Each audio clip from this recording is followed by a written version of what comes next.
ஹalleluya ஹalleluya ஹalleluya. கர்த்தருடைய பரிசுத்த நாமத்திற்கு மகிமையும் ஸ்தோத்திரமும் உண்டாவதாக. ஆண்டவர் நமக்கு ஒரு பரிசுத்த ஆராதனையை திரும்பவும் தேவனாகிய கர்த்தர் நமக்கு கூட்டி கொடுத்து அவருக்கு ஒரு பாடல் ஆராதனை செய்து ஆசீர்வாதங்களை பெற்றுக் கொள்வதற்கு இறைவன் எனக்கு உங்களுக்கு கூட தயவு செய்ததற்காக என் ஆண்டவரை நான் ஸ்தோத்திரிக்கிறேன். மந்தை பெருக ஆரம்பித்திருக்கிறது. ஹalleluya. அதற்காக என் ஆண்டவரை நான் ஸ்தோத்திரிக்கிறேன். இன்னும் பெருகட்டும். கர்த்தருடைய வார்த்தையில் ஒரு நாளும் தரையில விழுந்து போகிறதில்லை, அது நிறைவேறும். காலம் எதுவென்று தெரியாதபடினாலே தேவனுடைய ஊழியக்காரர் பிள்ளைகளுமாய் இருக்கிற நமக்கு பல வேளைகளிலே இந்த காரியம் மாத்திரமல்ல, பல காரியங்கள் நமக்கு சஞ்சலமாக இருக்கிறது. அது காலம் தெரியாதபடினாலே, காலத்தை அறிய நமக்கு கூடாது இருக்கிறபடினாலே அது பல வேளைகளில் நமக்கு பல காரியங்கள் நமக்கு சஞ்சலமாக இருக்கிறது. ஆனாலும் தேவனாகிய கர்த்தர் எல்லாவற்றுக்கும் ஒரு குறித்த காலம் வைத்திருக்கிறார். அந்த குறித்த காலத்திலே தேவனாகிய கர்த்தர் தாமே தம்முடைய காரியங்களை நிறைவேற்றுகிறார் என்பதை நாம் அறிந்து கொள்ளவும் செய்கிறார். அதற்காக என் தேவனாகிய கர்த்தருக்கு நான் அதிகமாக நாம் ஸ்தோத்திரம் செலுத்துகிறேன். இந்த நேரமானது கர்த்தருடைய வார்த்தையை கேட்டு நம்முடைய ஆத்மாவை பலப்படுத்திக் கொள்கிற வேலையாக இருக்கிறபடினாலே ஆண்டவர் தாமே பரத்திலிருந்து நல்ல வார்த்தைகளை தேவனாகிய கர்த்தர் எனக்கும் உங்களுக்கும் கேட்கிற யாவருக்கும் தேவனாகிய கர்த்தர் கட்டளையிட வேண்டும் என்று தேவனுடைய பிள்ளைகளாய் நீங்கள் ஜெபத்தோடு கூட காணப்படும்படியாக ஆண்டவருடைய சன்னிதானத்திலே நான் உங்களை இறைஞ்சி கேட்டுக்கொள்கிறேன். இந்த நாளுக்குரிய வார்த்தையாக ஏசாயா புத்தகத்திலே 54வது அதிகாரத்திலே 17வது வசனத்தை தேவனாகிய கர்த்தர் தாமே பிரசங்க வாக்கியமாக வார்த்தையாக தேவனாகிய கர்த்தர் தந்திருக்கிறார். எழுந்த ஒருவர் எழுந்து நின்று அந்த வார்த்தையை வாசிக்கலாம். ஏசாயா 54:17 ஒரு தேவனுடைய பிள்ளை எடுத்து வாசிக்கலாம். வாசிங்க. உனக்கு விரோதமாய் உருவாக்கப்படும் எந்த ஆயுதமும் வாய்க்காதே போகும். உனக்கு விரோதமாய் உருவாக்கப்படும் எந்த ஆயுதமும் வாய்க்காதே போகும். உனக்கு விரோதமான நியாயத்தில் எழும்பி எந்த நாவையும் நீ குற்றப்படுத்துவாய். இது கர்த்தருடைய ஊழியக்காரரின் சுதந்திரமும், இது கர்த்தருடைய ஊழியக்காரரின் சுதந்திரமும் என்னால் உண்டான அவருடைய நீதியுமாய் இருக்கிறது என்று கர்த்தர் சொல்கிறார். இது என்னால் உண்டான அவருடைய நீதியுமாய் இருக்கிறது என்று கர்த்தர் சொல்கிறார் என்று எழுதப்பட்டிருக்கிறது. உனக்கு விரோதமாக எழும்பும் எந்த ஆயுதமும் என்ன செய்யாது, வாய்க்காதே போகும், வாய்க்காது என்று கர்த்தர் இன்றைக்கு வார்த்தை அறிந்திருக்கிறார். கடந்த நாட்களே நான் தேவ சமூகத்தில் இந்த நாட்களுடைய வார்த்தைகளுக்காய் காத்திருக்கிற பொழுது கர்த்தர் இந்த வார்த்தையை கொண்டு என்னோடு கூட பேசினார். உனக்கு விரோதமாய் எழும்புகிற எண்ணத்தையும் உருவாக்கப்படுகிற எந்த ஒரு ஆயுதமும் என்ன செய்யாது, வாய்க்காதே போகும் என்று சொல்லி கர்த்தர் சொன்னார். அதற்காக என் தேவனே நான் அதிகமாக நான் ஆண்டவருக்கு நன்றி செலுத்துகிறேன். கர்த்தர் சொல்லுகிறார் என்று எழுதியிருக்கிறது. அதற்காக நாம் தேவனே நாம் ஸ்தோத்திரிப்போம். கர்த்தரே சொல்லியாச்சு, நம்ம தைரியமாக இருக்கணும். அதான் காரியம். கர்த்தரே சொல்லுகிறாரு அப்படின்னா நாம என்ன செய்யணும், ரொம்ப தைரியமாக இருக்கணும். ஹalleluya. எனக்கு விரோதமா யார் வேணாலும் எழும்பட்டும், சாத்தான் எழும்பட்டும், மனிதர்கள் எழும்பட்டும், எனக்கு விரோதமா என்ன தீங்கு வேண்டுமானாலும் அவர்கள் எனக்கு பின்னாலே செய்யட்டும், எனக்கு குழி மறிக்கட்டும், எனக்கு வளைவிரிக்கட்டும், அதற்கு நான் பயப்பட வேண்டியதில்லை. ஏனென்று சொன்னால் கர்த்தரே சொல்லுகிறார் என்று இந்த வேத வாக்கியம் இங்கே எழுதியிருக்கிறது. உனக்கு விரோதமாக எழும்புகிற எந்த ஒரு ஆயுதமும் வாய்க்காதே போகும் என்று ஆண்டவர் சொல்லியிருக்கிறபடினாலே நாம் என்ன செய்யணுமா, தைரியமாக தேவ சமூகத்தில் நாம் காணப்பட வேண்டும் என்று சொல்லி கர்த்தர் இந்த நாளிலே நமக்கு இந்த வார்த்தைகளை தருகாமைக்காக நாம் தேவனாகிய கர்த்தரை நாம் ஸ்தோத்திரிப்போம். நாம் எல்லாரும் தேவனுடைய ஊழியக்காரர்கள் தான். நான் தான் ஊழியக்காரன்னு ஆண்டவர் சொல்லல, நீங்களும் ஊழியக்காரர்கள் தான். அதற்காக நாம் ஆண்டவரை நாம் ஸ்தோத்திரிப்போம். நாங்கள் கர்த்தருக்கு ஆராதனை நடத்துகிற ஊழியக்காரர்கள், நீங்கள் கர்த்தருக்கு ஆராதனை செய்கிற ஊழியக்காரர்கள். ஹalleluya. எப்படி நாங்க கர்த்தருக்கு ஆராதனை நடத்துகிற ஊழியக்காரர்கள், இங்கே உட்கார்ந்திருக்கிற நீங்கள் எல்லாரும் கர்த்தருக்கு ஆராதனை செய்கிற ஊழியக்காரர்கள் என்று நாம் வேதத்திலே நாம் வாசிக்க முடிகிறது. ஏனென்று சொன்னால் என்னை மாத்திரமல்ல உங்களையும் அவர் என்ன செய்திருக்கிறார், நம்முடைய சுய ரத்தத்தினால் மீட்டு கொண்டிருக்கிறார் என்பதுதான் காரியம். வாசித்து பாருங்கள். லேவியராகம புத்தகத்திலே 25ஆம் அதிகாரத்திலே 42வது வசனத்தை நீங்க வாசித்து பாருங்க. அங்கே அப்படி ஆண்டவர் எழுதி வைத்திருக்கிறார், எகிப்திலிருந்து மீட்கப்பட்டு வந்த ஜனங்கள் எல்லாரும் எனக்கு ஊழியக்காரர்கள் தான் என்று ஆண்டவர் என்ன செய்திருக்கிறார், அங்கே எழுதி வைத்திருக்கிறார். வாசித்து பாருங்கள். லேவியராகமம் 25:42 வாசித்து பார்க்கலாம். வாசிங்க. அவர்களை நான் எகிப்து தேசத்திலிருந்து புறப்பட பண்ண என்னுடைய ஊழியக்காரர்கள். ஆமா, அவர்களை நான் எகிப்து தேசத்திலிருந்து புறப்பட பண்ணினேன், என்னுடைய ஊழியக்காரர்களே போதும் என்று சொல்லி அங்கே எழுதப்பட்டிருக்கிறது. அப்போ நாம பாவமாகிய அந்த கொடிய எகிப்திலிருந்து, சாத்தானுடைய ஆதிக்கத்திலிருந்து, வல்லமையிலிருந்து தேவனுடைய பிள்ளைகளாய் நீங்களும் நானும் கூட இருக்கிறோம். தேவனால் மீட்கப்பட்டு தேவ சமூகத்தில் அவருடைய பிள்ளைகளாக, ஊழியக்காரர்களாக, அவருக்கு ஆராதனை செய்கிறவர்களாக நாம் தேவ சமூகத்தில் இருக்கிறபடினாலே நீங்களும் கர்த்தருடைய ஊழியக்காரர்கள் தான். ஊழியக்காரர்கள் அப்படின்னு சொன்னா இங்கிலீஷ்ல என்ன அர்த்தம்? சர்வெண்ட் அப்படின்னு எழுதியிருக்கோம் என்று சொல்லி நான் எண்ணுகிறேன். ஊழியக்காரர்களோட 2 கொம்பு எங்களுக்கு இல்லை அப்படின்னு நாங்க நினைச்சுக்கிடணும். அதுக்காக நாம் தேவனை கர்த்தருக்கு நாம் சோதரிப்போமாக. இன்னைக்கு ஊழியக்காரர்கள் என்று சொன்னால் எல்லாருக்கும் மிதமிஞ்சிய ஒரு எண்ணம் அவங்களுக்குள்ள இருக்கிறது. ஊழியக்காரர்கள் சொன்னா அவங்க எஜமான் மாதிரியும், இங்க அவங்களுக்கு எஜமான்களுக்கு முன்பாக உட்கார்ந்து இருக்கிற நீங்க எல்லாம் அவங்களுக்கு சர்வெண்ட் மாதிரியும் அவங்க நினைச்சுக்கிட்டு இருக்கிறாங்க. ஊழியக்காரர்கள் என்று சொன்னால் தேவனுக்கு வேலைக்காரர்கள் என்று சொல்லி அர்த்தமா இருக்கிறது. தேவனுடைய வேலையை செய்யும்படியாக தேவனாய் கருத்து படித்திருக்கிறவர்கள் என்று சொல்லி அர்த்தம். அதற்காக என் ஆண்டவரை நான் அதிகமாக நான் சோதனை செலுத்துகிறேன். நான் தேவ சமூகத்தில் வந்திருக்கிறாரு தேவனுடைய பிள்ளைகளே, இந்த வார்த்தை நம்ம எல்லாருக்கும் பொதுவானது எழுதப்பட்டிருக்கிறது. அதற்காக நாம் ஆண்டவரை நாம் சோதரிப்போமாக. உனக்கு விரோதமாக உருவாக்கப்படும் எந்த ஆயுதமோ வாய்க்காதே போ என்று கர்த்தர் சொல்கிறதற்காக நாம் தேவனை சோதரிப்போமாக. 54ஆம் அதிகாரத்தில் ஏசாயா 54:15 கூட நீங்க வாசித்து பாருங்க. கர்த்தர் நமக்கு விரோதமாக எழும்பினார் என்றால் தான் பயப்படணும். ஆனா மற்றபடி சாத்தா எழும்பினாலும் மனுஷன் எழும்பினாலும் என்ன காரியமா இருந்தாலும் நம்மளை மிரட்டினாலும் உருட்டினாலும் நம்ம எதுக்கு பயப்படணும்? நம்ம பயப்பட வேண்டியதில்லை என்று சொல்லி நாம் அறிய வேண்டிய இருக்கிறோம். ஹல்லேலூயா. வாசிங்க பாப்பா. இதோ உனக்கு விரோதமாய் கூட்டம் கூடினால், இதோ உனக்கு விரோதமாக கூட்டம் கூடினால், அது என்னாலே கூடுகிற, ஆமா அது என்னாலே கூடின கூட்டம் அல்ல, அவர்கள் எனக்கு விரோதமாய் கூடுகிறார்கள், அவர்கள் பட்சத்தில் வருவார்கள். ஆமா, உனக்கு விரோதமா கூட்டம் கூடுறாங்கன்னா அது என்னாலே கூடுன கூட்டம் இல்லைன்னு சொல்லி நம்மளை பார்த்து ஆண்டவர் சொல்லுகிறவனுக்காக நாம் தேவனை நாம் சோதரிப்போமாக. அப்ப எப்ப ஒரு மனுஷன் பயப்படணும்? ஆண்டவர் நமக்கு எதிராக நின்றாதான் பயப்படணும். ஆண்டவர் நமக்கு விரோதமாக எழுப்பி நின்றால் தான் பயப்படணும். அப்படி அந்த அளவுக்கு பயபக்தி இல்லாதவங்க நம்ம இல்லை, அப்படிதானே? ஹல்லேலூயா. தேவனுக்கு முன்பாக நீதிமான் ஒருவனும் இல்லை, குறைவுள்ளவர்களாக நாம் இருக்கிறோம் என்று வேண்டுமானால் வைத்துக் கொள்ளலாம். நீர் குற்றம் பிடிப்பீர் என்றால் யாரும் முன்பாக நிற்கக்கூடும் என்று சொல்லப்பட்டிருக்கிறது. அப்படினாலே நாம் ஏதாவது சின்ன சின்ன குறைகள் உள்ளவர்களாக இருக்கலாம் வெளியே நாம் என்ன செய்யவில்லை. நாம் ஒரு துணிகரக்காரர்கள் இல்லை, துணிகரமான பாவிகள் இல்லை என்று சொல்லி நாம் அறிந்திருக்கிறோம். நாம் தேவனுக்கு பயப்படுகிறவர்கள். அப்படியானால் தேவன் நமது பட்சத்தில் அவர் இருக்கிறார் என்பதை நாம் கருத்தில் நாம் தெளிவாக என்ன செய்ய வேண்டும்? நம்முடைய உள்ளத்திலே நாம் என்ன செய்து கொள்ள வேண்டும்? நாம் வைத்துக் கொள்ள வேண்டும். ஹல்லேலூயா. அப்ப கர்த்தர் நம்ம பட்சத்தில் இருக்காருன்னா யார் நமக்கு விரோதமா கூட்டம் கூடுறான்னு அவர் அந்த கூட்டத்தை எல்லாம் கலைச்சு போடுவாரு. அவங்க கடைசியில் என்ன செய்வாங்கன்னா நம்ம கிட்ட வந்து தலையை சுருட்டிக்கிட்டு நிற்பாங்க. நம்முடைய தயவு அவங்களுக்கு தேவைப்படுற மாதிரி ஆண்டவர் என்ன செஞ்சிருவாரு? காரியத்தை எல்லாம் சேஞ்ச் பண்ணிடுவாரு, மாத்திடுவாரு அப்படின்னு சொல்லி சொல்லப்பட்டிருக்கு. அதனால என்ன செய்யணும்னு சொல்லி இருக்கிறது இன்றைக்கு பிரசங்கம். உனக்கு விரோதமாக உருவாக்கப்படும் ஆயுதத்தை கொடுத்து நீ பயப்படாதே, அது ஒண்ணு வாய்க்காது அப்படின்னு சொல்லி சொல்லப்பட்டிருக்கிறார். ஹல்லேலூயா. ஹல்லேலூயா. அப்படிதான் மிரட்டுற மாதிரி உருட்டுற மாதிரி தான் இருக்கும். யோபு என்ன நினைச்சாரு? நம்முடைய ஜீவியம் முடிஞ்சு போச்சு, நாம மரிச்சு போவோம் அப்படின்னு சொல்லி தான் நினைச்சாரு. அந்த அளவுக்கு ஒரு அதிகமான தாக்கம் யோபுக்கு உண்டாயிருந்தது. அவருக்கு பெரிய நஷ்டமும் இழப்பும் அவருக்கு உண்டாயிருந்தது. நான் மண்ணில் படுத்துக் கொள்கிறேன், காலை பொழுது விடுகிற பொழுது நான் இருக்க மாட்டேன் என்று அவர் என்ன செய்தார்? அரட்டினார், அல்லது ஜெபம் பண்ணினார் என்று சொல்லி நாம் வேதத்தில் பார்க்கிறோம். ஆனா அவர் செத்தா போனாரு, சாகல முடியாது, விட மாட்டாரு. ஹல்லேலூயா.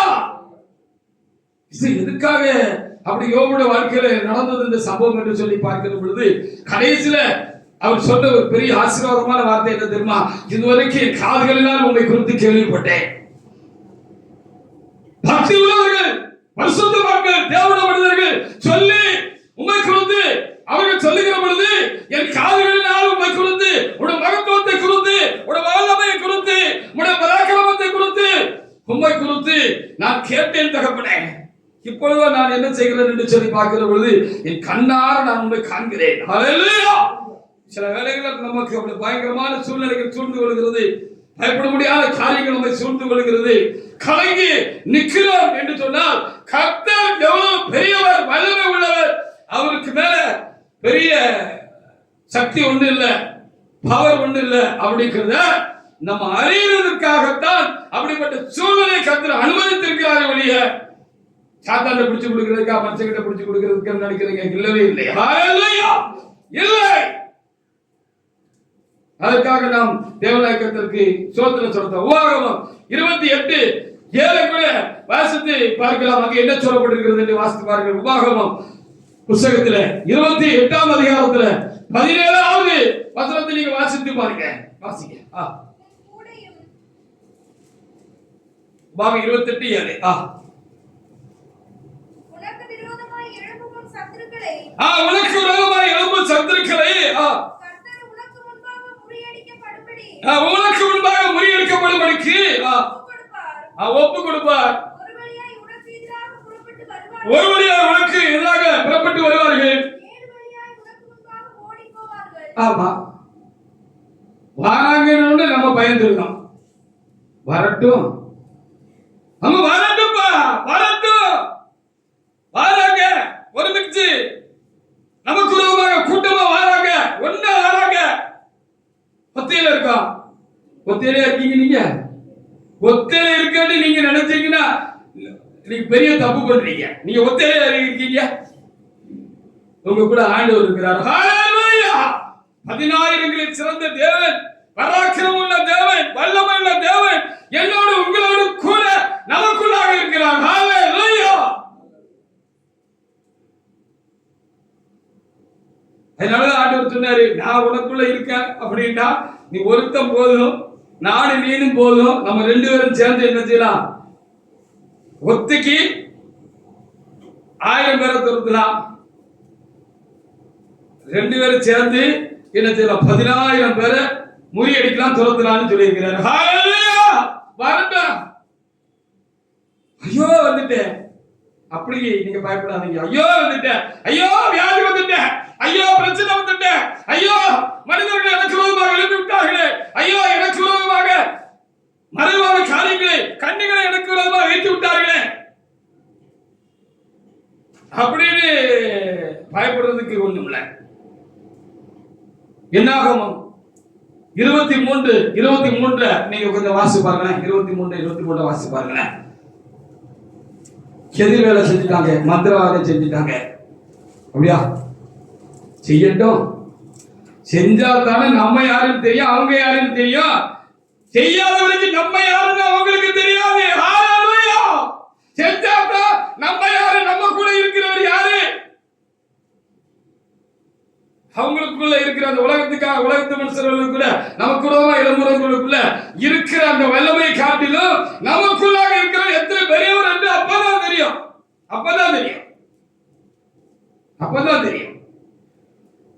அப்போ உனக்கு விரோதமா உருவாக்கப்படும் எந்த ஆயுதமும் வாய்க்காது அப்படிங்கிறது இன்றைக்கு கர்த்தர் நமக்கு சொல்லுகிற நற்செய்தியாக இருக்கிறது. ஹல்லேலூயா. வாசிங்க. யாக்கோபுக்கு விரோதமான மந்திரவாதம் இல்லை, இஸ்ரவேலுக்கு விரோதமான குறிச்சொல்லுதலும் இல்லை. போதும். தேவன் என்னென்ன செய்தார் என்று கொஞ்ச காலத்தில் யாக்கோபு இஸ்ரவேலையும் குறித்து சொல்லப்படும். நமக்கு என்ன செய்தாருன்னு நம்மளை குறித்து மற்றவங்க சொல்ற மாதிரி, சாட்சி சொல்ற மாதிரி ஆண்டவருடைய காரியங்கள் முடியும் அப்படிங்கிறதா நம்ம அறிஞ்சு கொள்ள வேண்டிய காரியமா இருக்குது. ஹல்லேலூயா. சரிதானா? அது குடும்பத்தில் எழுப்பட்டும், சமுதாயத்தில் எழுப்பட்டும், எங்க இருந்து வேணாலும் எழுப்பட்டும். ஹல்லேலூயா. எழுப்பணும். அதான் கர்த்தர் இன்னைக்கு சொல்ற காரியம். எழுப்பட்டும். அப்பதான் நம்ம யாருன்னு அவங்களுக்கு தெரியும். ஹல்லேலூயா. ஒருவேளை அவங்க பட்சிக்கப்பட வேண்டாம், அவர்களுக்கு அது ரட்சிப்பாக முடியட்டும் என்று அவர்களுக்காகவும் நாம் ஜெபிக்க வேண்டாம். எரேமியா 1:19 கூட என்ன சொல்லுது பாருங்க. எரேமியாவுக்கு விரோதமாக எழுப்பினாங்க அப்படின்னு எழுதப்பட்டிருக்கிறது. ஆனா ஆண்டவர் என்ன சொன்னார்னு பாருங்க. எரேமியா 1:19, இன்னொரு 15:20 எடுத்து வச்சுக்காங்க. முதலாவது 1:19 வாசி பாருங்க. அவர்கள் உனக்கு விரோதமாக யுத்தம் பண்ணுவார்கள், ஆனால் உன்னை மேற்கொள்ள மாட்டார்கள், உன்னை ஜெயிக்க மாட்டார்கள், ரட்சிக்கும்படிக்கு நான் உன்னுடனே நான் உன் கூட இருக்கேன், உன்னை ரட்சிக்கும்படி நான் உன் கூட இருக்கேன்னு சொல்லி இருக்கிறார். ஹல்லேலூயா.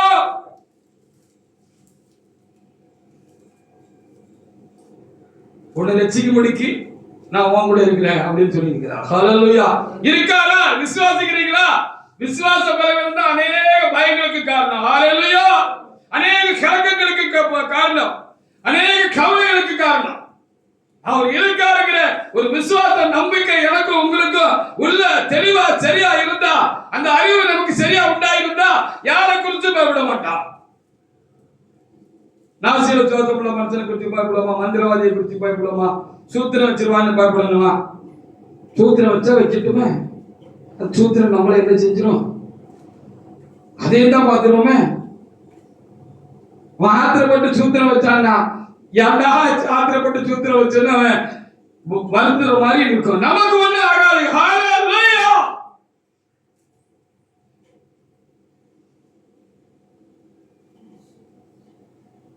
பதினஞ்சு 20 கூட வாசிங்க. 15 20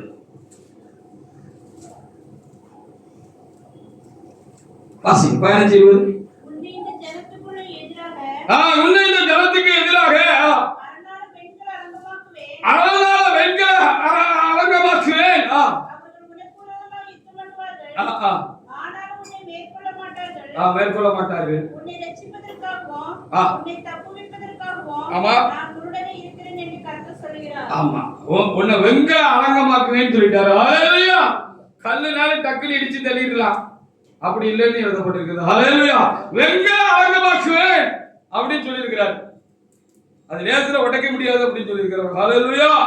உள்ளேயும் அவர் இருக்கிறார், நம்ம சுற்றிலும் அவர் இருக்கிறார். இந்த அறிவு நமக்கு வேணும். ஹல்லேலூயா.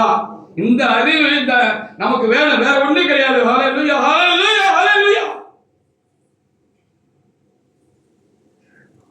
அவர் உள்ளே இருக்கிறார், நம்ம சுற்றிலும் இருக்கிறார், நம்ம கூடவும் இருக்கிறார்.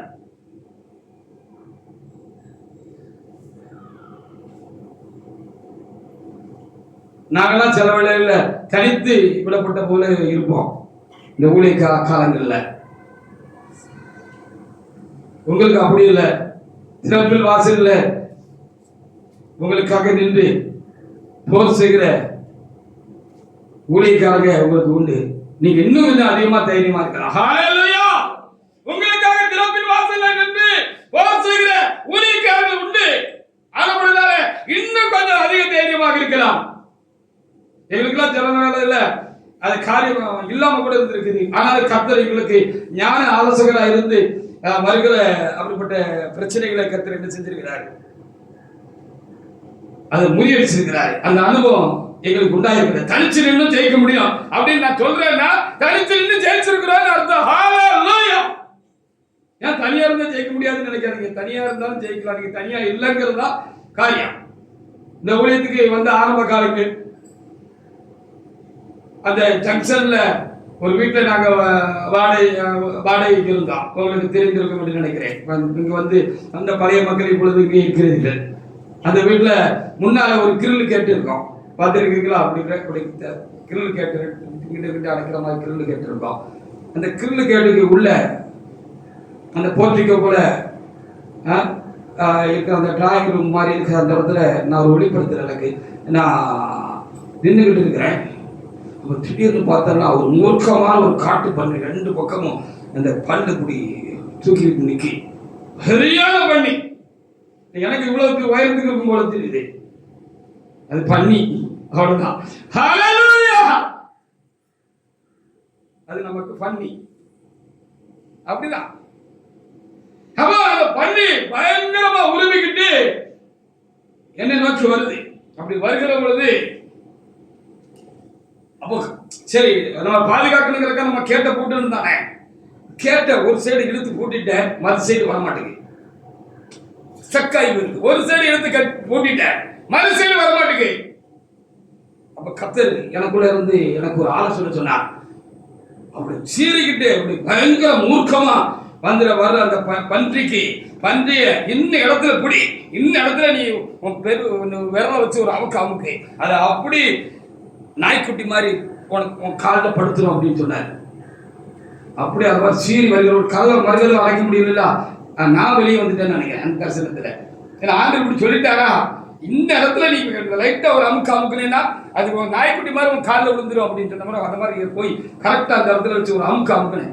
விரல வச்சு ஒரு அமுக்குனாரு. போத்துட்டு அது கீழே விழுந்துட்டு என்னை விட்டுருன்னு அது பாசையில அது சொல்லிச்சு, போ சாத்தானே அப்படின்னு சொல்லி அதை என்ன செஞ்சுட்டேன், விட்டுட்டேன். அது ஓடி போயிட்டு கொஞ்சம் தரிசனம் கண்டு வெளித்த பொழுது ஏன் அது என்ன ஒரு கதவையும் அடைக்கிற ஸ்டக்கா இருக்குன்னு சொன்னா, விசுவாசிகள் பலவீனமானவர்களாக இருக்கிறார்கள். ஒரு பங்குக்கு நீ சரியா இருக்க. அப்ப 2 கதவு என்னன்னு பாத்தீங்களா, கர்த்தர் எனக்கு சொன்னது.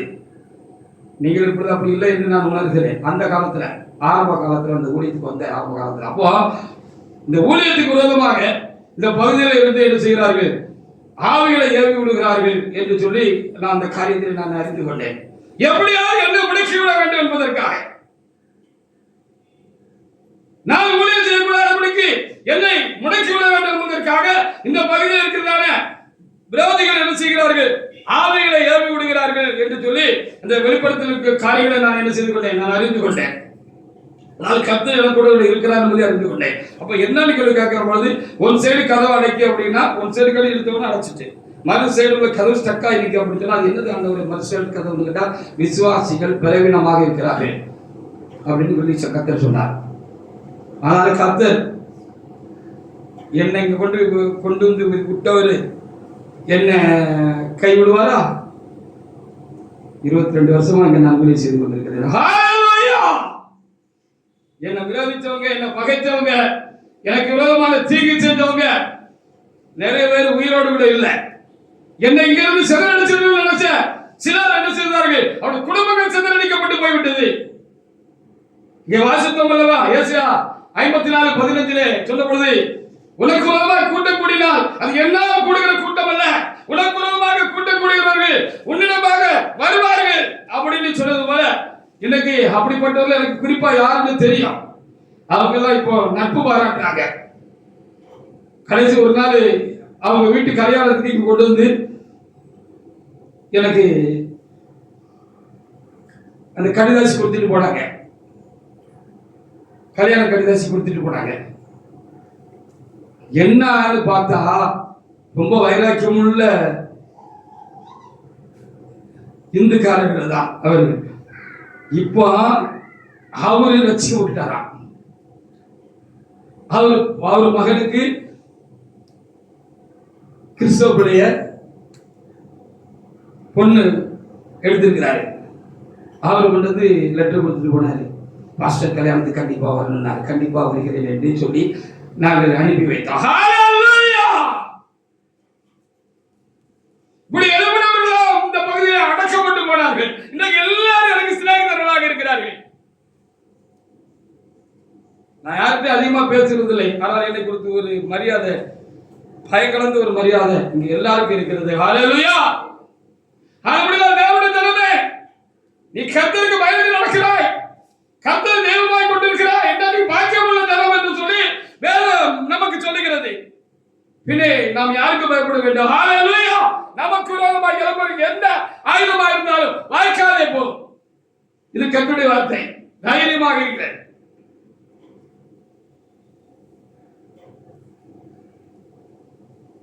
அப்ப மந்திரவாதம் ஒன்றும் செய்யாது, சாத்தா ஒன்றும் செய்யாது. நமக்கு விரோதமா மல்லு கட்டுனாங்களாலும் கடைத்துல விழுந்து போக போறது அவங்கதான், நம்ம இல்ல அப்படிங்கறத செய்தி. ஹல்லேலூயா. மறைவா என்ன கட்டி வச்சாலும் ஆண்டவருக்கு தெரியும், நமக்கு தெரியாம இருக்கலாம். சில சம்பவங்கள் அப்படி நடந்திருக்கு. இப்படி ஒரு சம்பவம் நமக்கு கண்ணுக்கு மறைவா நடந்துட்டுல இருந்திருக்கு, தெரியாம போச்சு அப்படின்னு நினைச்சேன். ஆனா ஆண்டவருக்கு தெரியும் தானே. ஹல்லேலூயா. ஆண்டவர் காத்துக் கொள்வார், ஆண்டவர் பாதுகாத்துக் கொள்வார், பாதுகாத்துக் கொள்வார், கொள்வார். ஹல்லேலூயா. பிள்ளைகளா இருக்கட்டும், நம்முடைய சுதந்திரங்களா இருக்கட்டும், கணவனா இருக்கட்டும், மனைவியா இருக்கட்டும், நம்ம கண்ணு முன்னால இருக்கிற வரைக்கும் நம்ம அவங்கள பார்க்கலாம். அவங்க நம்ம கண்ணுக்கு மறைவா போக தானே செய்யணும். பிள்ளைகளா இருந்தாலும் படிக்க போகணும், புருஷமாரா இருந்தாலும் வேலைக்கு போகணும். இப்பெல்லாம் பார்த்து வந்தா 2 பேருமே வேலைக்கு போக வேண்டி இருக்குது. மனைவியிலும் வேலைக்கு போகணும். பொல்லாத உலகமா இருக்கிறது, பாவ உலகமாக இருக்கிறது, பாவம் பெருத்து போன உலகமாக இருக்கிறது. தடுக்கி விழுந்தாலும் பாவத்தில்தான் தடுக்கி விழணும். எங்கிட்டு பார்த்தாலும் பாவமா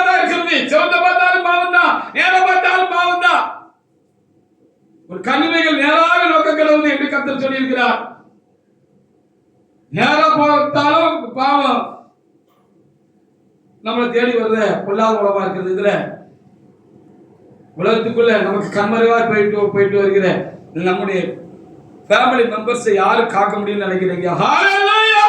கர்த்தரை காக்கணும். கர்த்தரை காக்கணும். நீதிமொழி 26:2 விளங்காம போயிடுவேன், உருப்படாம போயிடுவேன். நான் சொல்லிட்டேன்னு நினைச்சு பயந்துடாதீங்க.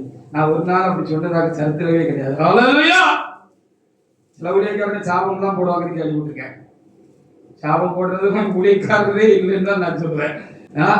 என்ன சூழ்நிலையிலும் பயமுறுத்தக்கூடாது, சாபம் போடக்கூடாது. ஜனங்களை பயமுறுத்துறதுக்காக கர்த்தர் தேவசனியானத்தில் அவருடைய தேவனுடைய மனுஷனை கொண்டு வந்து அவர்களுக்காக தேவ சமூகத்தில் நிப்பாட்டவில்லை, வைக்கவில்லை. அவர்கள் என்ன செய்யக்கூடாது? பயமுறுத்துறவங்களா இருக்கக்கூடாது, சாபம் போடுறவங்களா இருக்கக்கூடாது, பலப்படுத்துறவங்களா இருக்கணும், ஆசீர்வதிக்கிறவங்களா இருக்கணும். ஆமா, ஆசீர்வதிக்கிறவங்களா இருக்கணும். வாசிங்க பார்ப்போம், அங்க என்ன சொல்லியிருக்கு பார்ப்போம். நீதிமொழிகள் 26:2 அடைக்கலாங்குருவி அலைந்து போவது போலும், அடைக்கலாங்குருவி அலைந்து போகிறது போலவும், தகைவலாங்குருவி பறந்து போவது போலவும் காரணமில்லாமலிட்ட சாபம் தகாது. ஆமா, காரணமாயிட்ட சாபம் தங்காதுன்னு சொல்லியிருக்கிறது. ஹல்லேலூயா!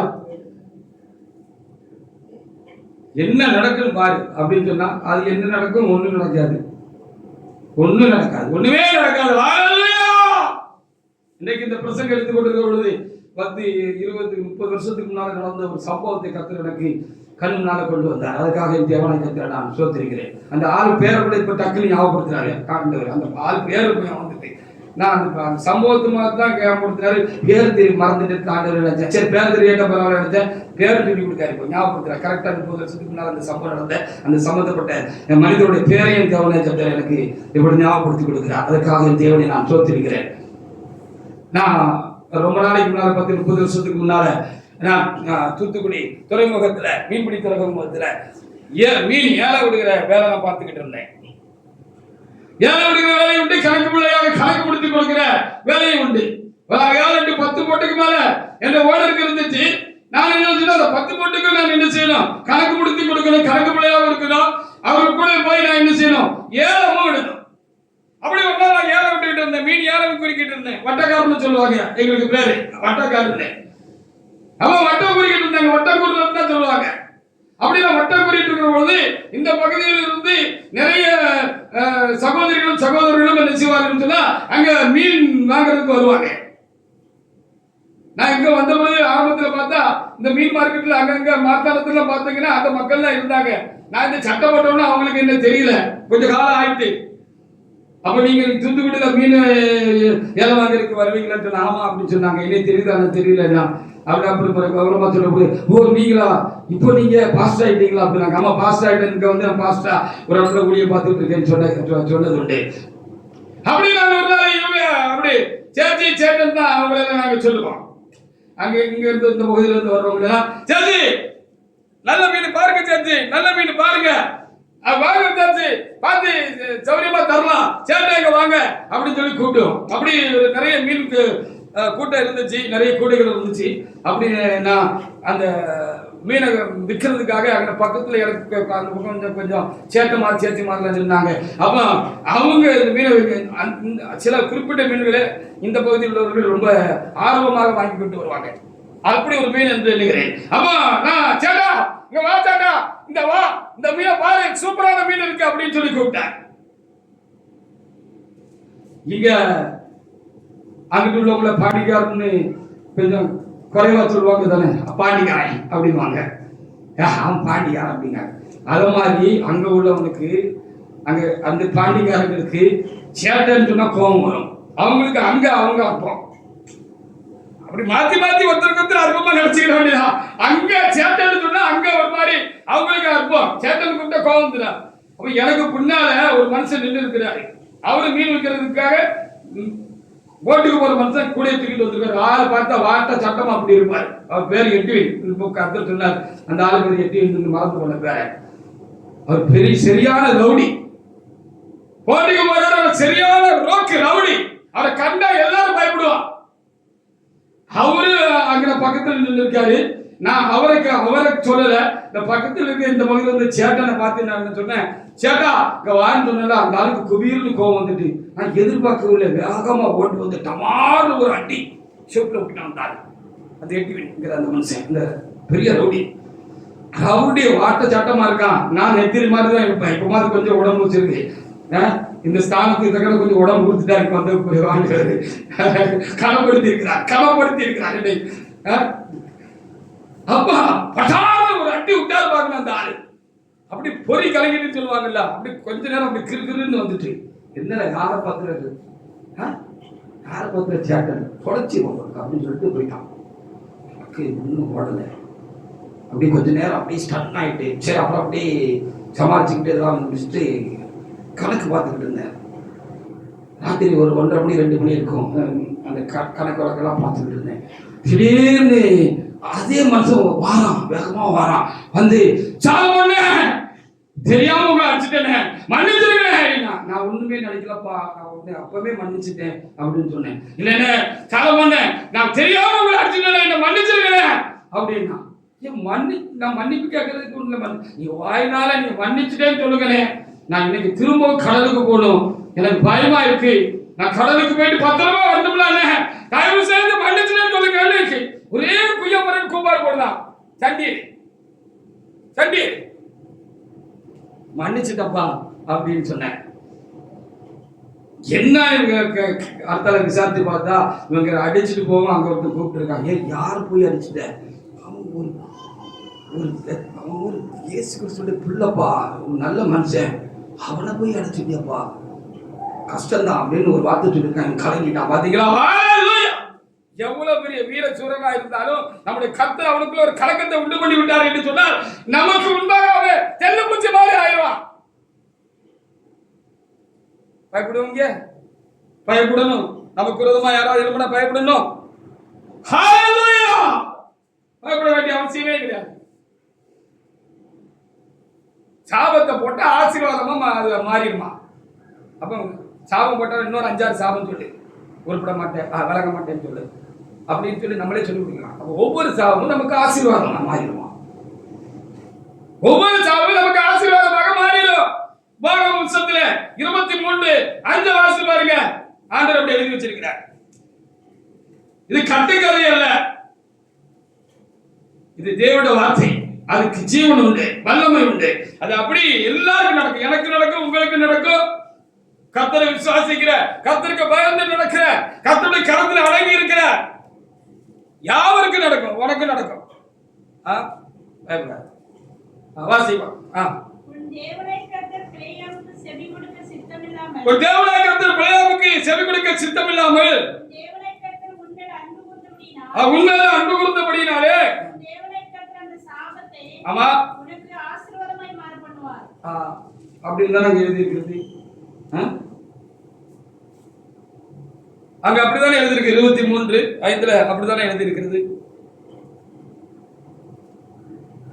பண்ணுவார் அப்படின்னு வாசித்தானா அப்ப சைனிக்கு செய்வார்னு அர்த்தம் உங்களுக்கு. அதான் அப்படி வாசிச்சுட்டாங்க. பண்ணினார்னு அது இருக்கு. பண்ணுவார்னு வார்த்தைகளுக்கு பண்ணுவாரா இருக்கும். அதாவது வாசிக்கிறதுல பிழைன்னு சொல்றதா அவளுக்கு சொல்றாரான்னு எடுத்துக்கிறதால எனக்கு தெரியல. இப்ப திரும்ப வாசி. பண்ணினார் பண்ணுவார். வாசி, திரும்ப வாசி. உன் தேவனாய் கர்த்தர் பிலேயாமுக்கு செவி கொடுக்க சித்தமில்லாமல், உன் தேவனாய் கர்த்தர் உன்மேல் அன்பு கூர்ந்தபடியினாலே, ஆமா உன் தேவனாய் கர்த்தர் அந்த சாபத்தை உனக்கு ஆசீர்வாதமாக மாற பண்ணினார் பண்ணுவார். ஹல்லேலூயா. எப்ப விட்டார் இன்னும் விடுறதுக்கு, நம்மளை கைவிடுறதுக்கு? இது வரைக்கும் கைவிடல, இனி கைவிட மாட்டார். ஹல்லேலூயா, ஹல்லேலூயா.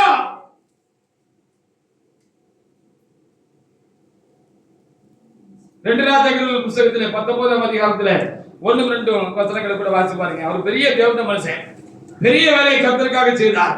எலியா தீர்க்கதரிசி.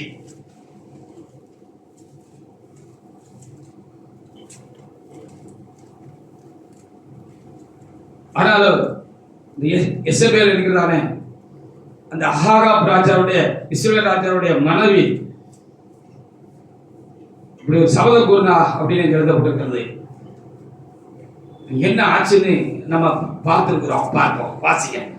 ராஜாவாகிய எசேக்கியாவை ராஜாவாகிய எசேக்கியாவை கேட்ட பொழுது வஸ்திரங்களை கிழித்து வெட்டு உடுத்திக் கொண்டு சாரி 1 ராஜாக்கள் 19 நான் மாத்தி 1 ராஜாக்கள் 19 எலியா செய்த எல்லாவற்றையும் ஆமா அவன் தீர்க்கதரிசிகள் எல்லாரையும் ஆமா பட்டயத்தாலே கொண்டு போட்ட செய்தி அனைத்தையும் ஆமா ஆகாப் யோசபேலுக்கு அறிவித்தான்.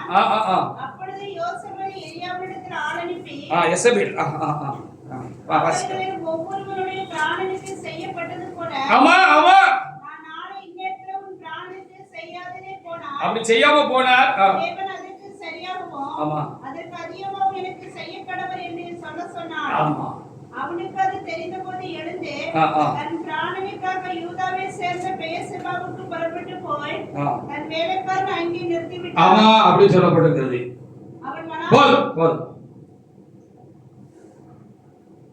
அவர் பெரிய தேவனுடைய மனுஷன் தான்.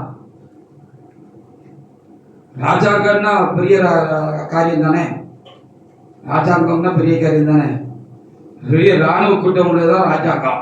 அப்போ நம்மளை தொலைச்சி கட்டிடுவோமேன்னு இந்த அம்மா சொல்லிட்டா, எசபேல் அந்த பெண்மணி சொல்லிட்டா. அங்க என்ன நடந்திருக்குன்னு சொல்லி பார்க்கலாம் தான். ஆகாபு பேருக்கு சிங்காசனத்துல ராஜாவா இருந்திருக்கிறாரு. ஆனா ஆண்டது இந்த எசபேல் தான் அந்த தேசத்தை. ராஜா ஆளல, ராஜா டம்மி, ராணி தான் ஆண்டிருக்காங்க, ஆண்டிருக்கா. இப்படி சபதம் கூறிட்டாப்ல, இப்படி சபதம் கூறியாச்சு.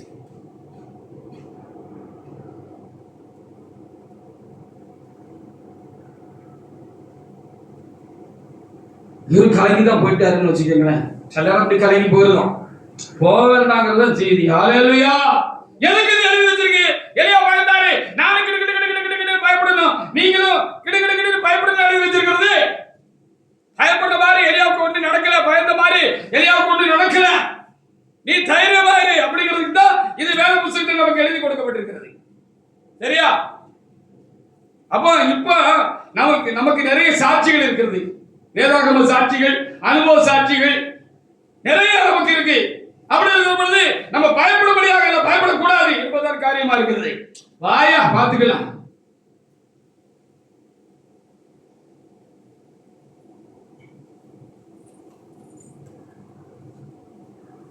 இப்போ 2 ராஜாக்கள் 9:36-37 வாசிங்க.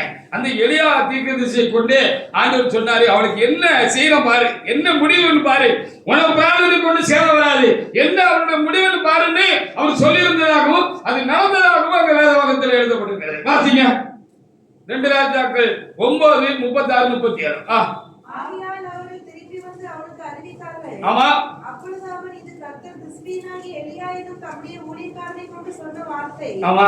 இஸ்ரவேலின் இடத்திலே நாய்கள் எசபேலின் மாம்சத்தை தின்னும் என்றும் இன்னது எசபேல் என்று சொல்லக்கூடாதபடிக்கு எசபேலின் பிரேதம் இஸ்ரவேலின் இடத்திலே வயல்வெளியின் மேல் போடும் எருவை போல் ஆகும் என்று சொன்னார். ஒரு ராஜாத்திக்குரிய அந்தஸ்து கூட இல்லாம அவள் சாகிற பொழுது அவள் அடக்கம் பண்ணக்கூடிய அளவுக்கு கூட காரியம் நடக்காது அப்படின்னு அங்க எழுதப்பட்டிருக்கிறது. அப்படி நடந்துச்சுன்னு எழுதப்பட்டிருக்கிறது. அந்த அதே தேவனுடைய மனுஷங்கிட்ட தான் ஆண்டவர் சொன்னார் அப்படின்னு நம்ம அறிந்திருக்கிறோம். நம்ம பயப்படுகிற பொழுது நம்ம பயணிங்கிறது கர்த்தர் நம்ம கூட பேசுவாரு. அந்த ஆவிக்குரிய அனுபவத்துல நம்ம வளர்ச்சி அடையணும். மனுஷனால திடீர்னு அந்த திஸ்பியனாகிய எலியாவுக்கு அப்படி ஒரு அசைவு, ஒரு கலக்கம் வந்துச்சுன்னா நமக்கு வந்துட்டுன்னு வச்சுக்கோங்க. வரக்கூடாதுன்னு தான் செய்தி, வரக்கூடாதுங்கிறது தான் செய்தி. ஹல்லேலூயா. சரி, வந்துட்டுப்பா, என்ன செய்யறதுன்னா கண்டிப்பா கர்த்தர் நம்ம கூட பேசுறார். கண்டிப்பா கர்த்தர் நம்ம கூட பேசுறார். ஏன் பயப்பட, தைரியமா இல்லை அப்படின்னு சொல்லி கர்த்தர் பேசுவார். ஹல்லேலூயா. பயப்படாதேன்னு ஒரு சத்தம் வந்துச்சுன்னா பயம் எல்லாம் போயிடும். ஹல்லேலூயா. அவருடைய வார்த்தைக்கு வல்லமை உண்டு. பயப்படாதேன்னு சொன்னா பயம் போகும், பயம் போயிடும். அந்த அனுபவத்துக்குள்ளாக நம்ம காத்துக்கொள்ள வேண்டாம். பயந்து பழகிட்டீங்கன்னா பயந்தா கொலி ஆகிடுவீங்க. அப்படி பயந்தா கொலி இல்லாம நம்ம இருக்கக்கூடாது. தாவீது ராஜா தேவனுக்காக பக்தி வைராக்கியம் உள்ள தேவனுடைய மனுஷனா இருந்தாரு. அவருக்கு கொடுக்கப்பட்ட ஆடுகளை பார்க்கிறதுல ரொம்ப பொறுப்புணர்ச்சி உள்ள ஒரு மனுஷராக இருந்தார். ஒரு நேரம் சிங்கம் வந்திருக்கு. பொறுப்புள்ள மனுஷனா இருந்தாரு. அதனாலதான் அவரை கர்த்தர் செலக்ட் பண்ணி சவுலுக்கு அப்புறம் செலக்ட் பண்ணி இஸ்ரவேல் ஜனங்களை ஆளுறதுக்கு வச்சாரு. இவன் என்னோட ஜனங்களுக்கு நீதி நியாயம் செய்வான், அவங்களுக்காக இவன் என்ன செய்வான், பாதுகாவலராக இருப்பான், அவங்களை காப்பான், அவங்களுக்காக முன்னிற்பான், எதுக்கும் தயாரா இருப்பான் அப்படின்னு அவருக்கு தெரிஞ்சிருச்சு. எப்படி தெரியுமா? இந்த ஆடு மேய்க்கிற பொழுது இந்த ஆட்டுக்குட்டிகளை பிடிச்சிட்டு போறதுக்கு ஒரு விஷயம் இருந்துச்சுதான், சிங்கம் வந்துச்சா, இன்னொரு விஷயம் கரடி வந்துச்சா. சிங்கம் டபார்னு வந்து ஒரு நல்ல பொறுத்த ஆடை பிடிச்சிட்டு இழுத்துக்கிட்டு போகணும்னா மேல கத்திருக்கு. இவர் பார்த்துட்டு நல்ல வேலை அந்த ஆடோட போட்டும் நம்ம தப்புடமப்பா அப்படின்னு சொல்லி போட்டு அப்படின்னு கண்ணை மூடிட்டு ஓரமா நிக்கல. நம்ம கிட்ட ஒப்படைக்கப்பட்ட ஆட்டுக்கு நம்ம கணக்கு கொடுக்கணும். ஹல்லேலூயா! நம்மகிட்ட ஒப்படைக்கப்பட்ட ஆட்டுக்கு என்ன நம்ம கணக்கு கொடுக்கணும். எஜமானுக்கு கணக்கு கொடுக்கணும் அப்படின்னு சொன்ன பொழுது தன் உயிரை பணைய வச்சு என்ன செஞ்சாரா, அந்த சிங்கத்தை போய் அந்த சிங்கத்துக்குள்ள சண்டை போட்டு அது வாயில அந்த கரடி அந்த ஆட்டுக்குட்டியை தப்பு வச்சு ஒரு கரடி பிடிச்சிட்டு போங்க நான் அப்படி செஞ்சேன்னு சொன்னார். ஹல்லேலூயா! இப்படி சிங்கத்துக்கூட சண்டை போட்டு மேற்கொண்டிருக்கிறார். போராட்டம் எது வந்தாலும் போராட தந்தாருவார், போராட்டம் போராட தந்தாருவார், நல்ல போராட்டம் போராடி நான் இயேசுவோடு நடப்பேன், நல்ல போராட்டம் போராடி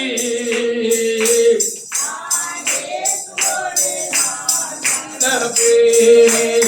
துதி துதி துதி என்று எழுத்திடுவே அப்பா, பாடிடுவே ஹல்லேலூயா, திடுவே பாடிடுவே, துதி துதி துதி கீதம் பாடிடுவே. காலமோ என்னேரமோ கர்த்தரை தரிதே நாளிலோ கர்த்தரை திடுவே. ஆமென். இப்படி 2 நேரம் சிங்கத்தை மேற்கொண்டபடினால அதை வாயை கிழிச்சு தேவபலத்தினால கிழிச்சு இருந்தபடினால காயை கிழிச்சிட்டாரு. கிழிச்சு ஆனது மல்லாக்க மறந்துட்டு செத்து வச்சு அப்பதான் கொஞ்சம் ஆசுவாசம் ஆயிருக்காரு. மூச்சு விட்டு ஆசுவாசம். எப்படி இது நடந்தது? அப்பதான் தெரிஞ்சது நமக்குள்ள இருக்கிற கர்த்தர் மகாபலிய பராக்கிரமசாலி. அவர் நம்ம கிழிக்கிற நமக்குள்ள ஆண்டவர் ஹல்லேலூயா அப்படின்னு சொன்ன கிழிச்சிட்டார். அப்புறம் திருத்தி இப்படி பாட்டு பிடிச்சிருப்பார். எதுக்கு பயப்படவில்லை? இப்படி அவரு உள்ளுக்குள்ள உரமாயிட்டார். அவர் இளைஞரா இருந்தார், சிவந்த மேனி உள்ளவராக இருந்தார். அவருக்கு ஒரு நானவருக்குரிய ஒரு வார்த்தை சாட்டம் இல்லை, கல்லான உடம்பு இல்லை. ஆனால் அவர் உள்ளம் உரமா இருந்துச்சு, தேவ பலத்தினால் நிரப்பப்பட்டிருந்துச்சு. உள்ளுக்குள்ள சிங்கத்துக்கு அதிகமான தைரியம் அவருக்கு இருந்தது, யான பலம் அவருக்குள்ள இருந்துச்சு, அது கர்த்தருடைய பலமா இருந்துச்சு. அதனாலதான் எல்லாரும் பயந்து ஓடின பொழுது அந்த கோலியாத்தை பார்த்து இவருக்கு பயம் வரல. அந்த சிங்கத்தை போலவும் அந்த கரடியை போலவும் இவன் எனக்கு ஒரு அற்பமானவனா இருப்பான். செத்த நாய் மாதிரி தெரிஞ்சிருக்கிறது. அதனால எழுதிட்டாரு. அவனுக்கு நேரம் ஓடினார். ஒத்த கல்லுல எழுதிட்டார். 3 கல்லு வச்சிருந்த ஒத்த கல்லே போதுமானதா இருந்துச்சு. ஆண்டவர் நாமத்தினாலே அதை சொல்லட்டிட்டு ஒரு அதுல நிபுணராக இருந்திருக்கிறார். கவுட் அடிக்கிறதுல கவுட் அடிச்சிருக்கீங்களா? சின்ன பிள்ளையில கவுட்டெல்லாம் தெரியாது, எல்லாம் போச்சு. எங்க காலத்துல கவுட்டேன்னு ஒண்ணு இருந்துச்சு. இந்த அப்படி 2 இப்படி கம்பி இருக்கும், இப்படி எப்படி இருக்கும், 2 கவுட்டா இருக்கும். இதுல ரப்பரை கட்டிவாங்க, 2 ரப்பரை கட்டி இந்த பக்கத்துல ஒரு தோல் இருக்கும், அதுக்குள்ள இதை வச்சுக்கிட்டு குறிப்பாத்து மாங்காய் அடிக்கிறான். குறிப்பாத்து என்ன செய்யலாம்? மாங்காய் அடிக்கிறான். அப்படிதான் சின்ன பிள்ளைல மாங்காய்லாம் அடிப்பாங்க, விளையாடி இருக்காங்க. இப்ப கவுண்டர்னா என்னன்னு தெரியல, நிறைய விளையாட்டு தெரியாது நமக்கு. இப்ப எல்லாம் செல்லுக்குள்ள முங்கி கிடக்கு ஜனங்கள் எல்லாம், வாலிபர்கள் எல்லாம். இப்படி ஆரோக்கியமான விளையாட்டுகள் நிறைய இருந்துச்சு. அப்படி ஒரு கவுண்டர் தான் அவர் கையில வச்சிருந்தார். அதை சுத்திக்கிட்டு அப்படி அடிச்சாரு பாருங்க, அது நேர ராட்சசன் நெத்தியில போய் பட்டுச்சோன்னா பொத்து கொப்பர் அடிக்க வந்துட்டான், செத்து போனான் அப்படின்னு சொல்லி எழுதப்பட்டிருக்கிறார். பாத்தீங்களா? உனக்கு விரோதமாய் நமக்கு விரோதமாய் எழுப்புகிற எந்த காரியமா இருந்தாலும், எந்த ஆயுதமா இருந்தாலும் அது வாய்க்காது.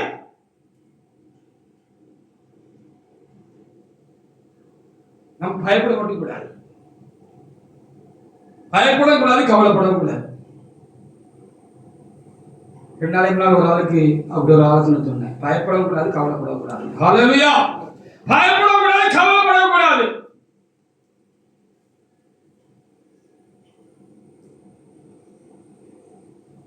அந்த ஏசாயா 54:15 சொல்லப்பட்டது போல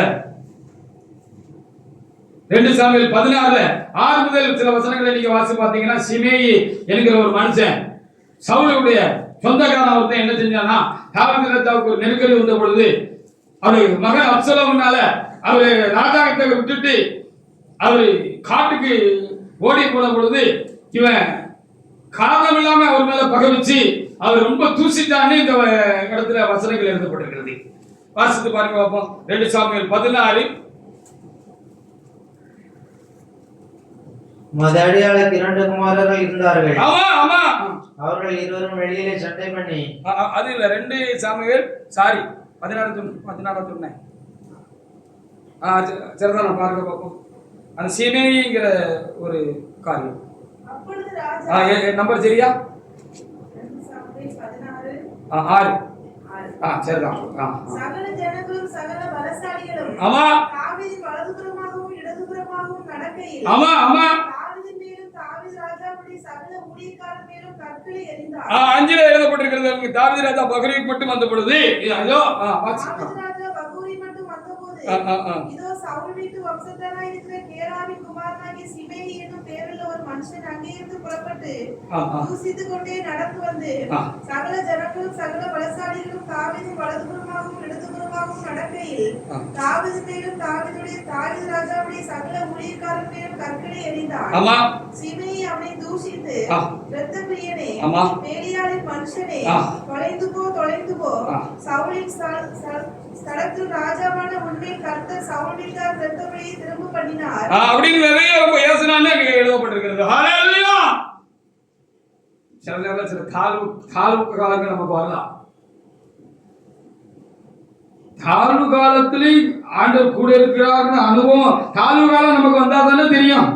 எப்பவுமே நல்லாவே இருந்தோம், அப்படியே ஒரு உயரமான ஒரு அப்படியே ஜிங்குன்னு இருந்தோம்னு வச்சுக்கோங்க, ஜிங்குன்னு. அப்போ அந்த கடவுள் நம்ம கூட தாழ்வு காலத்திலையும் எல்லாரும் கைவிட்டுட்டாலும் ஆண்டவர் நம்ம கூட இருப்பாருங்கிறதும் தெரியணும் தானே. ஹல்லேலூயா! அதுக்காகவும் தாழ்வு காலம் வரட்டுமே, ஒரு பலவீனம் வரட்டுமே, ஒரு பிரச்சனை வரட்டுமே, கர்த்தரை குறித்து இன்னும் ஒரு சரியான ஒரு பிடிதரம் உண்டாகிறதுக்கு அது ஏதுவா இருக்கட்டும் நினைச்சுக்கோங்க. அப்படிதான் நடக்கும் வழிய ஒப்பு கொடுக்க மாட்டான். ஹல்லேலூயா! எதுக்கு ஒப்பு கொடுக்கவில்லை? இனி ஒப்பு கொடுக்க போகிறதில்லை, ஒப்பு கொடுக்க மாட்டான். கடைசியில் என்ன நடந்துச்சு பாருங்க. அதுக்கு முன்னால ஒரு வசனம் வாசிச்சு பாருங்க. நீதிமொழிகள் 16:7.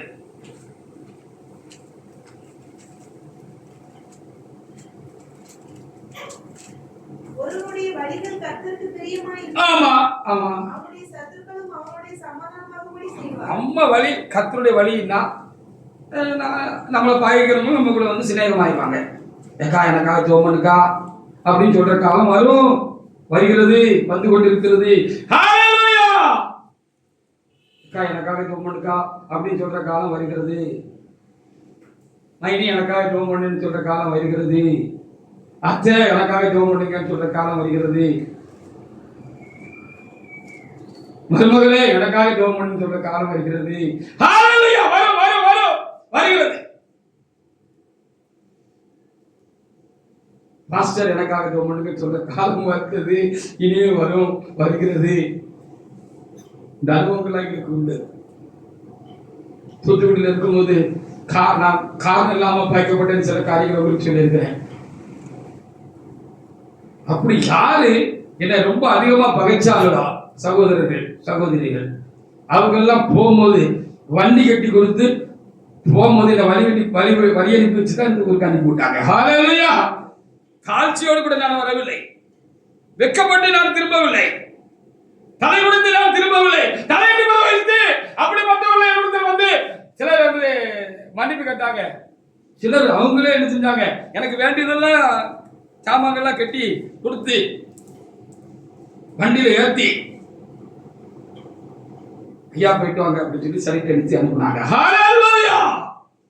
தாழ்ச்சி வரட்டுமே, பிரச்சனை வரட்டுமே, தாழ்வு வரட்டுமே, தாழ்ச்சியில் கர்த்தர் நம்மை கூட இருந்து காக்கிறவர் என்றோம், தாங்குகிறவர் என்றோம், ஏந்துகிறவர் என்றோம், சுமக்கிறவர் என்று மட்டுமல்ல தப்பு வைக்கிறவர் என்று நம்ம உயர்த்துகிறது என்று நாம் அறியும்படியாக வருகிறது, வந்தது, வரும், வரணும்.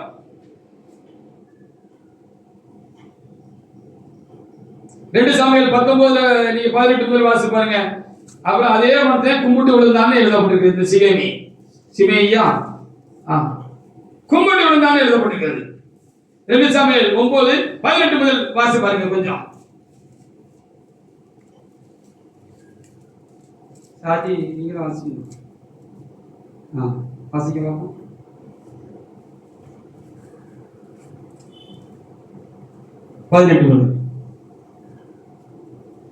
எடுக்கலையா? 2 சாமுவேல் 19 18 முதல். சரி, இப்ப என்ன வாசிங்க. ரெடியா இருங்க, பி ரெடி. 19 18 முதல். ராஜாவை நோக்கி எந்த அதே ஆளு, ஆமா, அக்கிரமத்தை எங்கள் சுமத்தாமலும், ஆமா, சரியா, துரோகத்தை நினைக்காமலும் மனதில் வச்சாங்க ஐயா அப்படின்னு சொன்னாங்க.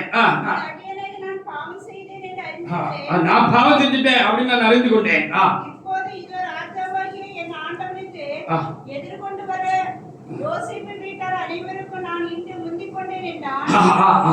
அப்பொழுது செரியாவின் குமாரனாகிய அபிசாய் பிரயத்தனமாக கர்த்தர் அபிஷேகம் பண்ணினவரை சீமையை தூசித்தபடினால், அபிஷேகம் பண்ணப்பட்ட சீமையை தூசித்தபடினால் அவனை அதற்காக கொல்ல வேண்டாமா அதற்காக கொல்ல வேண்டாமா? அதற்கு தாவீது, செரியாவின் குமாரரே, இன்று நீங்கள் எனக்கு சத்துருக்கள் ஆகிறதற்கு எனக்கு உங்களுக்கு என்ன? இந்த இஸ்ரவேலில் ஒருவன் கொல்லப்படலாமா? என்று நான் இஸ்ரவேலின் மேல் ராஜாவானேன் என்று எனக்கு தெரியாதா என்று சொல்லி ராஜா சீமையை பார்த்து, நீ சாவதில்லை என்று அவனுக்கு கட்டளையிட்டார். சரிப்பா, பிழைச்சு போ அப்படின்னு அவர் சொன்னார்னு எழுதப்பட்டிருக்கிறார். ஹல்லேலூயா. நம்ம தாழ்ச்சி, நமக்கு ஒரு தாழ்ச்சி உண்டாகிற பொழுது நமக்கு விரோதமாக எழும்பி பேசுறவங்க எல்லாம் நம்ம கர்த்தரை ஆசீர்வதிக்கிற பொழுது அதற்காக வெட்கப்படுவார்கள். ஹல்லேலூயா. அவங்க வந்து திரும்ப வந்து நம்ம கிட்ட என்ன செய்வாங்க, பணிச்சு புரிஞ்சு கொள்வார்கள்.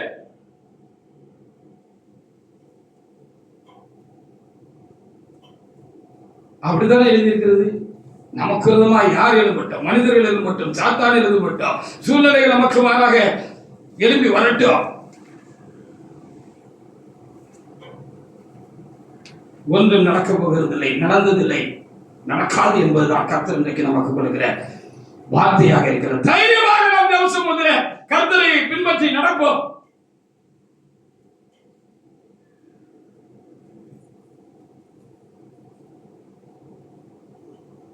இங்க ஒரு காரியம் எழுதப்பட்டிருக்கு பாருங்க. எஸ்தர் 6:13. எஸ்தர் 6:13.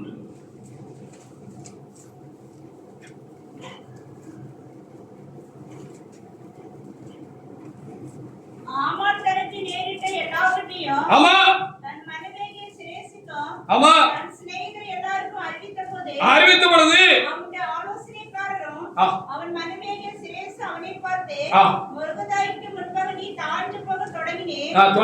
அவன் யூத குலமானான், நீர் அவனை மேற்கொள்ளாமல் அவனுக்கு நிச்சயமாய் தாழ்ந்து போவது நிச்சயம் என்றார். என்று நிச்சயம் என்று சொன்னதாக மனைவியை சொன்னதாக பார்க்கிறோம். நீ யூத குலமானால், நீ தேவனுடைய பிள்ளையானால், நீ ஆவிக்குரிய ஒரு யூதனானால், இஸ்ரவேலனானால் உனக்கு முன்பாக எதிர்த்து வருகிற தாழ்ந்து போவது நிச்சயம். தாழ்ந்து போவது நிச்சயம். கனெக்ஷன் மட்டும் சரியா இருக்கான்னு மட்டும் பார்த்துக்கோங்க, வேற ஒன்றும் சொல்ல மாட்டேன். உங்களுக்கு ஆண்டவருக்கு கனெக்ஷன் சரியா இருக்கா, இடைவெளி இருக்கான்னு பார்த்துக்கோங்க. இடைவெளி இருந்தால் தான் சாத்தான் உள்ள சரட்டுன்னு நினைச்சிருவான். கனெக்ஷன் கரெக்டா இருக்கணும். நம்மளை பொறுத்த மட்டும் ஹalleluya, கனெக்ஷன் கரெக்டா இருந்தா நோ ப்ராப்ளம். பிரச்சனை வந்தாலும் நோ ப்ராப்ளம். பிரச்சனையே வந்தாலும் அது பிரச்சனையா முடியாது, பிரச்சனை இல்லை. கனெக்ஷனை மாத்திரம் கரெக்டா வச்சுக்கணும்.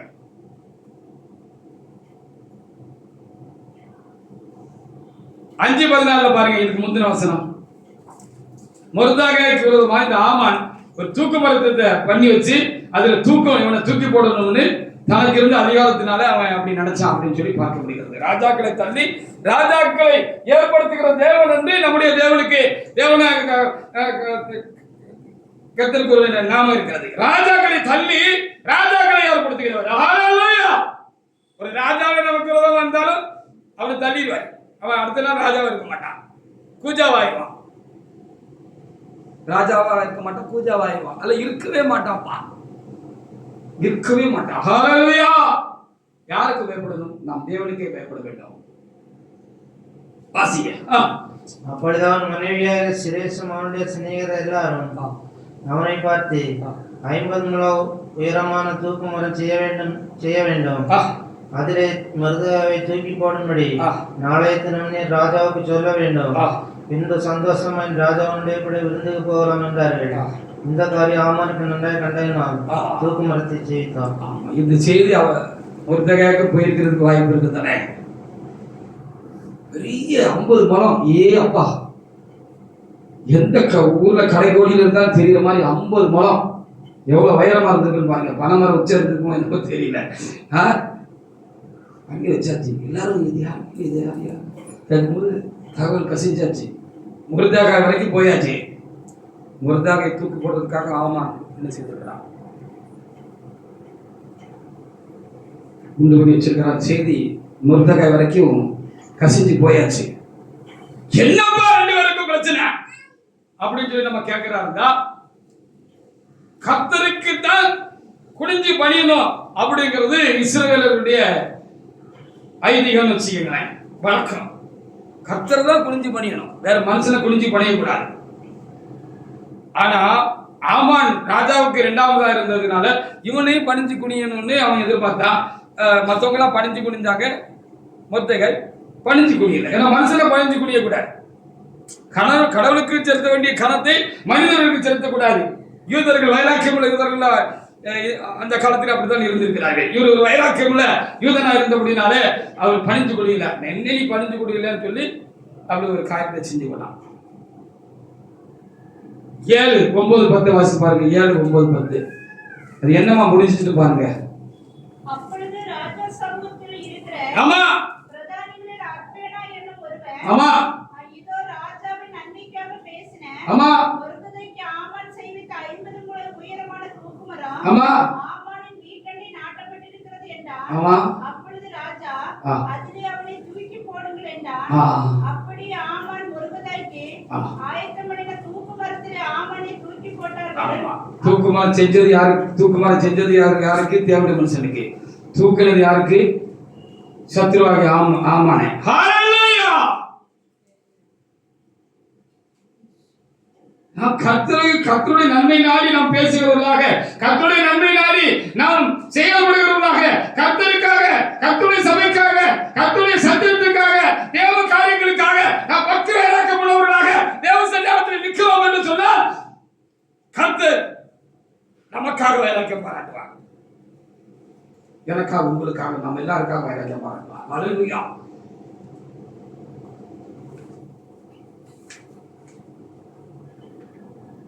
யோசேப்புடைய சகோதரர்கள் யோசேப்பை பகைச்சாங்க நம்ம இருக்கிறோம். ஆனா அந்த யோசேப்பினால அவர்கள் பராமரிப்படைந்தார்கள் என்று சொல்லி ஆதியாகமம் 50ஆம் அதிகாரத்துல 17 முதல் அங்கே எழுதப்பட்டிருக்கிறது. கர்த்தர் ஒரு காரியத்தை சொல்கிறார், வெளிப்படுத்துகிறார் என்று சொன்னார். அது நிமித்தம் நாம் பகைக்கப்படுகிறோம், அல்லது அற்பமாய் பேசப்படுகிறோம், பரியாசம் பண்ணப்படுகிறோம், பகடி பண்ணப்படுகிறோம். நம்மை விரோதிக்கிறார்கள், நம்மை பகைக்கிறார்கள், நம்மை தூசுகிறார்கள், கர்த்தருடைய வார்த்தைக்கு விரோதமாக துர்ச்சாட்சி பரப்புகிறார்கள் என்று சொல்லி வைத்துக் கொள்ளுங்கள். முடிவை பார்ப்போம். நீங்க யோசிப்பு கடைசியில என்னன்னா, அவங்களுக்கு ஆசீர்வாதமா இருந்தார், அந்த குடும்பம் அவரை பராமரிச்சாருன்னு அந்த வசனங்கள் எழுதப்பட்டிருக்கு. 50-18 முதல் வசனங்களை வாசிக்கலாம். ஆமா, அவன் தாழ விழுந்து இதைத்தான் சொன்னாரு, உன்னிடமாக வருவார்கள் என்று ஆண்டவர் சொன்னாரு. நீ அவங்க பராமரிப்ப, உன்னுடைய பராமரிப்புக்குள்ள அவங்க வருவாங்க, நீ அவங்களுக்கு தலைவனா இருப்ப அப்படின்னு சொன்னாரு. இதை அன்னைக்கு ஏற்றுக்கொள்ள முடியல யோசிப்புடைய சகோதரருக்கு.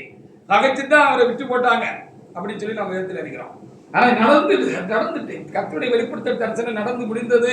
அல்லேலூயா, கர்த்தருடைய நடக்கும். நான் தான் ஆரம்பத்திலே பிரசங்கத்தில் சொன்ன, காலம் நமக்கு தெரியாதனால கலங்குகிறோம், சஞ்சலப்படுகிறோம். சஞ்சலப்பட்டாலும் கலங்கினாலும் கர்த்தர் அந்த அன்னைக்கு நம்ம குந்தல விழுந்து எந்திரிக்க முடியாம படுக்க விட்டுறாரு நினைக்கீங்க, ஒரு காலம் விட மாட்டார். ஹல்லேலூயா, விட மாட்டார். பாத்தீங்க பாப்பா, இதோ நாங்கள் உமக்கு அடிமைகள் என்றார்கள். ஆமா ஆமா ஆமா ஆமா ஆமா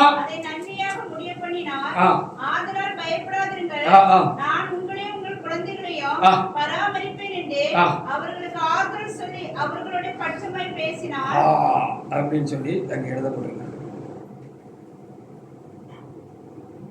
இப்படி வந்து அவங்க சொல்லப்படுது, யோசிப்பு அழுதுட்டாருன்னு அங்க எழுதிக்கிறது முந்தின ஒரு பகுதியில். அவர் அந்த அளவுக்கு பக்குவமாக இருந்திருந்தார். அந்த காலங்கள் அவரை பக்குவப்படுத்தி இருந்தது. எந்த பகை உணர்ச்சி இல்லை, எந்த வெறுப்பும் இல்லை. தன்னை பகைச்சவங்களையும் தன்னை விரோதிச்சவங்களையும் காக்கிறதுக்கு தான் கர்த்தர் நம்மளை இந்த பார்வன் ஸ்தானத்தில் வச்சிருக்கிறாரு. அப்படிங்கிற அந்த பக்குவமும் தெளிவும் அந்த காரியமும் அங்க யோசிப்புக்கு அந்த காலங்களில் உண்டாயிருந்ததுனால பகைச்சிட்டு போனவங்களெல்லாம் அவங்க திரும்பி வந்த பொழுது அணைச்சிக்கிட்டு தான் செஞ்சாரு ஒழிய அவங்களை தள்ளி போடலை அப்படின்னு சொல்லி பார்க்கப்படுது. அந்த அளவுக்கு அந்த காலம் அவங்க அந்த யோசிப்பை பக்குவப்படுத்தி இருந்தது. ஹல்லேலூயா, அந்த அளவுக்கு பக்குவமாக இருந்திருந்தார். எதிரிகளையும் சிநேகிக்கிற பக்குவம் அவருக்கு உண்டாயிருந்தது, பகைத்தவர்களையும் சிநேகிக்கிற பக்குவம் உண்டாயிருந்தது, அவர்களை பட்சமா பேசி நடத்துற இந்த பக்குவம் உண்டாயிருந்தது என்று சொல்லி பார்க்கலாம். ஆனால் நாளை தேவனுடைய பிள்ளைகளை, நாம் தேவனுடைய பிள்ளைகளாக இருக்கிறோம். நாம் இப்பொழுது ஆவிக்குரியவர்களாக இருக்கிறோம். ஆவிக்குரிய யூதர்களாக, ஆவியை பெற்ற தேவனுடைய ஜனங்களாக இருக்கிறோம். மத்திய 5:44 இருந்து நீங்க தொடர்ந்து நீங்க வாசித்து பார்ப்பீர்கள் என்று சொன்னார். சத்துருக்களை சிநேகிக்க வேண்டும் என்று வேதம் நமக்கு சொல்லுகிறது. நமக்கு அநியாயம் செய்கிறவர்கள், நமக்கு எதிர்வினை செய்கிறவர்கள், நமக்கு குழி பறிக்கிறவர்கள், நம்மை தூசிக்கிறவர்கள், நம்மை விரோதிக்கிறவர்கள், நம்மை எதிர்க்கிறவர்கள், நம்மளோட முகமுகமாக போர் செய்கிறவர்கள், போராடுகிறவர்கள் யாராக இருந்தாலும் சரிதான், அவர்களுக்காக நாம் ஜெபிக்க வேண்டும். நமக்கு திட்டமா தெரிஞ்சுட்டு இன்னார்தான் நமக்கு விரோதமா இந்த வேலையை செஞ்சிருக்காங்க தெரிஞ்சுட்டா, நாசமா போட்டாண்டவரே, வழங்காம போட்டாண்டவரே, நான் இவளுக்கு என்னதான் செஞ்சேன், பார்த்து செஞ்சேனே, வாயில இருந்த ஆகாரத்தை கையில் எடுத்து அவ வாயில விட்டுனேன், இப்படி பண்ணி போட்டானே பாதகி, விளங்குவாளா அப்படின்னு சொல்லணும்னா ஏசப்பா சொல்லிட்டு நமக்கு போயிருக்கிறாரு இல்ல. அவளுக்காக ஜெபம் பண்ண வேண்டாம். ஹல்லேலூயா, அவள் வெட்கப்பட்டு காலத்துல நம்மிடத்தில் வந்து தாழ விழுந்து அக்கா அண்ணே அம்மா தா அப்படின்னு நம்மளை சார்ந்து கொள்ளும்படியாக நாம் என்ன செய்யணும்? அவர்களுக்காக ஜெபம் பண்ண வேண்டும் தான் இந்த பகுதியில் வாசிக்கலாம். நான் உங்களுக்கு சொல்லுகிறேன், உங்கள் சத்துருக்களை சிநேகியுங்கள், உங்களை சபிக்கிறவர்களை ஆசீர்வதியுங்கள், ஆசீர்வதியுங்கள், உங்களை தவிக்கிறவர்களுக்கு நன்மை செய்யுங்கள், உங்களை நிந்திக்கிறவர்களுக்காக உங்களை துன்பப்படுத்துகிறவர்களுக்காக ஜெபம் பண்ணுங்கள். ஜெபம் பண்ணுங்கள். இப்படி செய்வதனால் நீங்கள் பரலோகத்திற்கு உங்கள் பிதாவுக்கு புத்திரராயிருப்பீர்கள். ஆமா. அவர்கள் தீயோர் மேலும் நல்லோர் மேலும் தமது சூரியனை உதிக்க பண்ணி நீதியுள்ளவர்கள் மேலும் அநீதியுள்ளவர்கள் மழையை பெய்ய பண்ணுவார். உங்களை சிநேகிக்கிறவர்களை நீங்கள் சிநேகிப்பீர்கள். உங்களை சிநேகிக்கிறவர்களை நீங்கள் சிநேகிப்பீர்களானால் பலன் என்ன? உங்களுக்கு பலன் என்ன? ஆயக்காரர் அப்படி செய்கிறார் அல்லவா? உங்கள் சகோதரை மாத்திரம் ஆமா, உங்களுக்கு வேண்டுமென்றவரை மாத்திரம் நீங்கள் வாழ்த்துவீர்களானால் சேர்த்து செய்கிறது என்ன? விசேஷமாக நீங்கள் விசேஷித்தவர்கள் அல்லவா? நீங்கள் ரட்சிக்கப்பட்டவர்கள் அல்லவா? தேவாவிய உடையவர்கள் அல்லவா? நீங்கள் விசேஷித்தமான உங்களிடத்தில் ஒரு விசேஷித்தமான காரியம் காணப்பட வேண்டுமே. என்ன வாசிங்க? ஆயக்காரர் அப்படி செய்கிறார்கள் அல்லவா? ஆகையால் பரலோகத்தில் இருக்கிறவங்களுக்கு பூர்ண சர்க்குணராய் இருப்பது போல நீங்களும் பூர்ண சர்க்குணராய் இருப்பீர்கள். எது வந்தாலும் நம்ம இன்னும் மேல்நிலை அடைகிறதுக்கும் நாம் இன்னும் கர்த்தருக்குள் பரிபூர்ணம் அடைகிறதுக்கும் கர்த்தர் அனுமதிக்கிறார் என்று வைத்துக் கொள்ளலாம். இல்லையா? நாம் என்ன செய்ய வேண்டாம்? பயப்பட வேண்டியதில்லை, கலங்க வேண்டியதில்லை, திகைக்க வேண்டியதில்லை. நாம் தைரியமாக தேவசமத்திலே காணப்படுவோமாக. திரும்பவும் பிரசங்க வாக்கியத்தை வாசித்து முடிக்கலாம். வாசிங்க. ஏசாயா 54:17. வாய்க்காதே போகும்.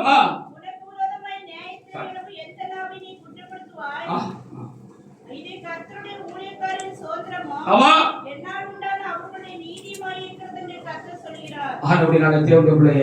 நாம் ஒன்றுக்கு காலம் பயப்படாமல் தேவ சமூகத்தில் நாம் தைரியமாய் காணப்படுவோமாக.